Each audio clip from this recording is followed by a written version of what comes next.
Udah ya? Halo guys, assalamualaikum warahmatullahi wabarakatuh.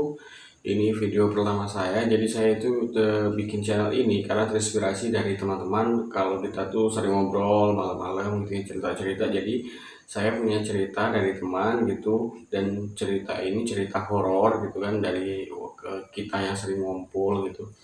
Nah, cerita horor ini daripada cuma diceritain, jadi kita akan bikinin videonya guys gitu kan. Kita akan curahkan cerita itu juga buat teman-teman, karena pengalaman experience orang kan beda-beda sih tentang cerita horor. Ada yang begini, ada yang ketemu hantu, ada yang dikejar hantu, ya mungkin macam-macam lah guys ya.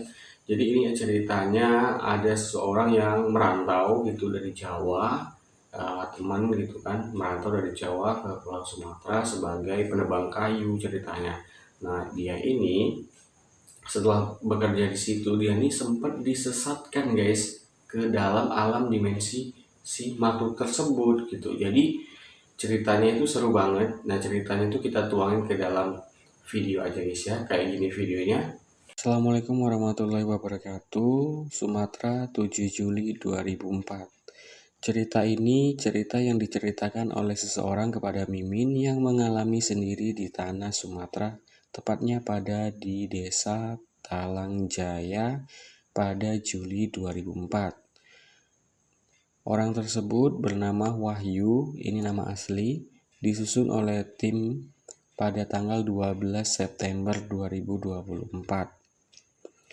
Ceritanya, pada zaman Lok atau Somel, biasa orang kampung menyebutnya, aku biasa dipanggil Wahyu, yaitu seorang penebang kayu.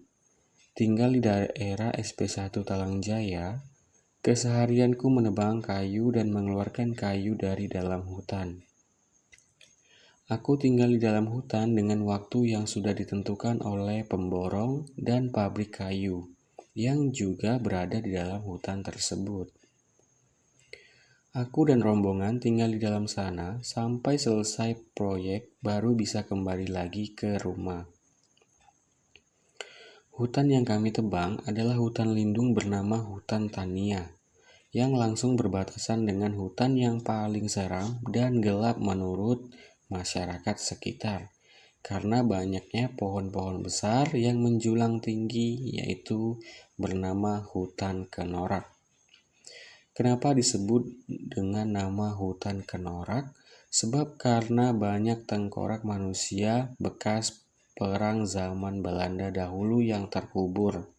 Bahkan masih ada sisa-sisanya yang berserakan di atas tanah. Setiap malam, kami diganggu oleh makhluk halus bernama kecopak, atau orang bunian orang menyebutnya, yaitu bercirikan kaki terbalik dan menyerupai manusia normal, namun selalu menyesatkan orang yang mereka temui dan akan dibawa ke alamnya. Makhluk ini keluar tepatnya setelah maghrib, dan mereka banyak sekali, sehingga di dalam hutan tersebut sangat riuh seperti pasar. Namun ada satu ciri yang tidak bisa dipungkiri, dan sekaligus sebagai pembeda ia dengan manusia, adalah makhluk ini tidak memiliki alis. Makhluk ini mengganggu bukan dengan cara menakuti, melayang-layang, ataupun terbang ke sana kemari guys. Namun seringkali menampakkan seperti orang ataupun manusia yang sekedar lewat, dengan aura yang membuat bulu kuduk kita merinding. Saat itu aku lupa dengan pesan abang, jika di dalam hutan jangan membakar calo atau terasi.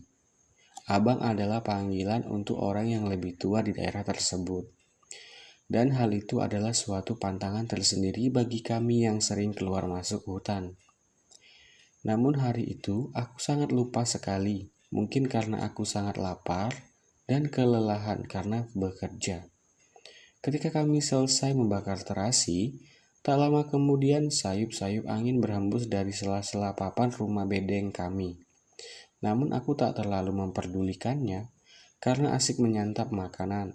Setelah makan, tepatnya saat sedang bersantai di balik bilik papan tersebut seperti ada yang mengetuk-ngetuk papan, dan herannya hanya aku saja yang mendengar ketukan itu.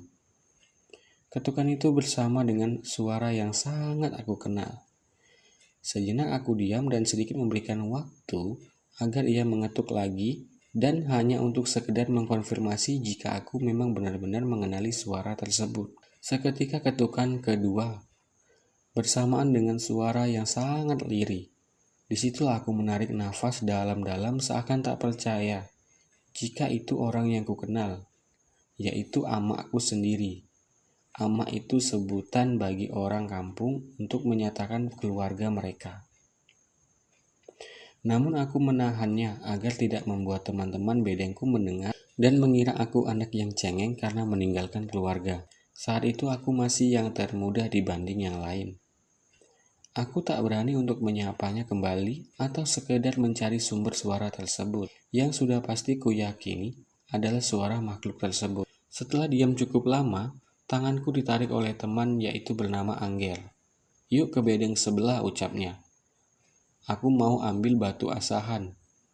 Aku akhirnya menurut saja karena masih dalam keadaan antara sadar dan tidak. Ketika di perjalanan, memang tidak terlalu jauh sih, hanya sekitar 2-3 menit saja dari bedengku. Dan dari bedengku masih nampak juga. Dan setelah berjalan cukup lama, aku masih bisa mendengar suara tertawa mereka dan bercakap-cakap mereka di bedengku. Setelah cukup lama berjalan lagi, aku kok heran, kenapa bedeng temanku dan bedengku yang kutuju semakin jauh jaraknya dari tempat aku berdiri. Aku merasa aneh dan merinding. Tanpa aku sadari, tangan yang menarikku ini terasa semakin lama semakin dingin, dan suasananya semakin gelap. Aku semakin apruk-aprukan saja di dalam semak-semak. Kami menyusuri hutan. Kuangkatlah bicaraku, "Bang, bukannya arah kita ini salah?" Dengan lirih dia berucap sambil memutar kepalanya. Tepat disitulah kami saling memandang wajah. Aku terpaku sekian detik sebelum aku tak sadarkan diri lagi. Ketika aku terbangun, aku lebih heran lagi dengan tempat ini. Tempat ini begitu ramai seperti kalangan. Kalangan itu dalam bahasa warga setempat adalah suatu perniagaan ataupun pasar guys ya, yang di situ ada jual belinya. Kurang lebih pasar lah. Dan orang yang menarikku sebelumnya telah menghilang. Ini mimpi atau nyata? Karena suasana tersebut memang betul-betul sebuah masyarakat yang beraktivitas seperti layaknya dunia kita. Aku benar-benar bingung dan linglung. Aku diajak tapi dia pergi. Dan aku sangat yakin jika aku masih di bedeng bukan di pasar. Kucubitlah wajahku, tanganku, semua yang ada di badanku kucubit. Namun itu ternyata bukanlah mimpi. Walau aku seorang laki-laki, aku menangis di sudut sebuah bangunan sambil terus berupaya mengelap air mataku. Dalam keadaan yang mulai kalap, tak tahu di mana, sama halnya dengan kalian yang tersesat di sebuah hutan. Bedanya aku tersesat di sebuah kota besar yang megah, ucap pencerita kepada Mimin waktu itu. Dalam cerita beliau, kami terus bertanya-tanya, apakah di dalam dimensi tersebut Bapak belum menyadarinya? Belum, katanya. Aku masih menduga ini mimpi, namun aku tidak kunjung sadar-sadar.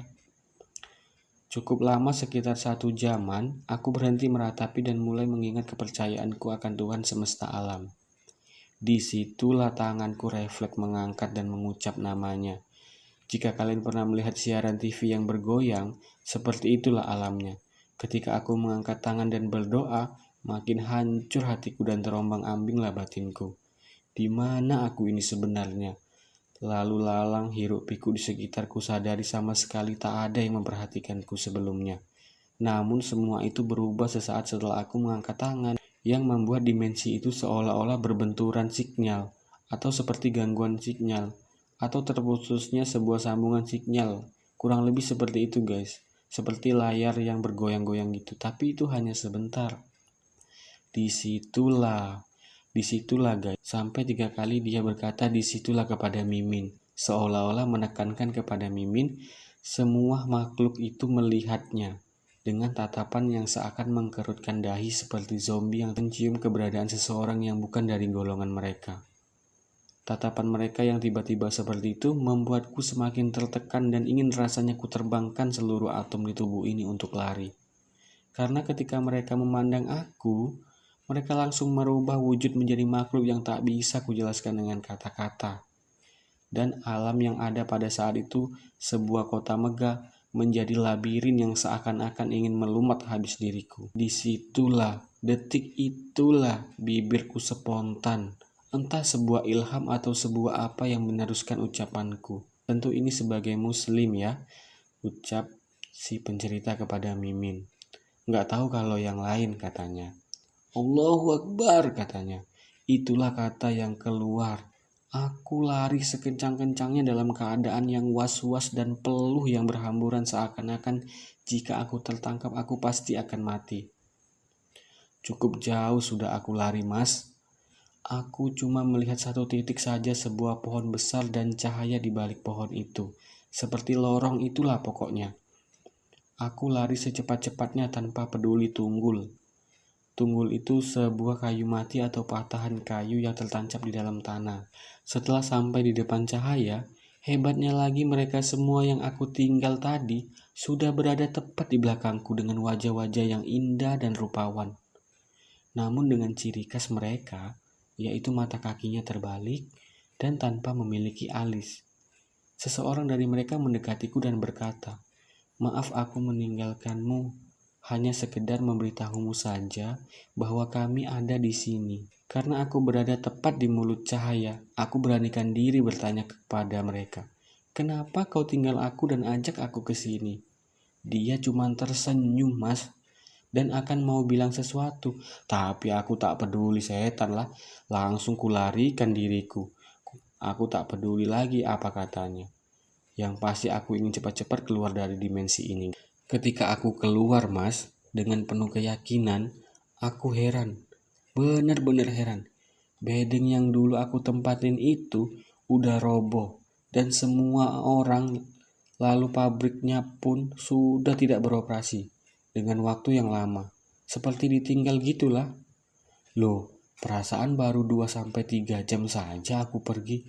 Kenapa suasananya sudah seperti 10 tahun lebih? Sudah begini, cepat-cepatlah aku kemasi apa yang bisa aku pakai. Karena pakaianku kotor pada waktu itu, Mas, ucap pencerita kepada Mimin. Aku terus berjalan, Mas, sampai bibir jalan dari hutan lindung itu. Ada beberapa pemotor warga sekitar, mungkin heran lihat aku seperti gembel. Orang yang pertama saya datangi itu, yaitu lurah di situ. Ternyata lurahnya pangling sama aku. Aku coba jelaskan apa yang terjadi. Di situ aku dikasih makan, dibuatkan teh, dan dikasih pakaian, Mas. Aku ingat teruslah kebaikan beliau itu. Nah, pas sudah selesai cerita, Pak Lurah ngasih tahu, Mas. Gini dia bilang. Jadi, Mas, saya percaya cerita sampean. Dan saya tahu, karena saya sempat ikut nyari pungkasnya. Dulu sampean itu hilang setelah makan katanya. Sampean ke belakang bedeng, pas ditanya dengan Pak Syarul. Jadi Pak Syarul itu adalah kepala sinso ataupun kepala tebang kayu. Bilang mau ambil rokok yang ketinggalan. Jadi ditanyalah dengan Pak Syarul ini sampean. Bilangnya mau ambil rokok yang ketinggalan. Jadi dibiarinlah sama dia. Tapi kok nggak pulang-pulang gitu kan? Tapi saya heran kalau sampean bener orang yang sama. Kenapa sampean nggak berubah? Masih seperti dulu. Cuman agak kurusan saja sih sekarang. Kalau saya lihat dari foto yang ada di dalam Kapolsek. Nah, setelah dengar itu, aku mencoba meyakinkan Pak Lurah dengan menyebutkan siapa-siapa orang yang bersama aku dulu. Setelah di tengah pembicaraan, Pak Lurah ambil cermin. Loh, aku kaget saat lihat wajahku sendiri. Aku kurusan dengan adanya cekungan di pipi, tapi wajahku sama sekali nggak ada perubahan. Saya nggak tahu waktu berhenti atau apa, ucap pencerita kepada Mimin. Singkat cerita, aku udah selesai dengan Pak Lurah. Pulanglah aku ke Jawa dengan diongkosi oleh Pak Lurah pada tahun itu. Alhamdulillah, masih selamat sampai sekarang. Dan itu jadi pengalaman pribadi buat aku tentunya. Semenjak itu aku nggak lagi kerja nyomel-nyomel ataupun kerja ngeluarin kayu dari dalam hutan. Kapok aku mas, ucap si Wahyu kepada Mimin. Jadi si Wahyu ini bercerita kepada Mimin langsung dan Mimin mengutarakannya lewat narasi kepada kalian. Begitulah guys cerita pengalaman dari seseorang tukang tebang kayu di hutan yang dibawa ke alam lain oleh makhluk halus saat ia bekerja di daerah Sumatera. Tentu pengalaman seseorang tentang alam astral berbeda-beda. Semua tergantung dari pengalaman masing-masing. So, gimana tanggapan kalian? Mungkin kalian bisa memberikan sebuah pengakuan tentang dunia astral ataupun eksistensi dari dimensi tersebut dari cerita pencerita kepada Mimin. Kalian bisa tuliskan di dalam komentar. Dan jika kalian mempunyai cerita horor ataupun pengalaman pribadi yang menyeramkan, kalian bisa DM Mimin ataupun kalian bisa chat Mimin, karena Mimin pasti akan posting cerita kalian dan akan kita narasikan ke dalam video.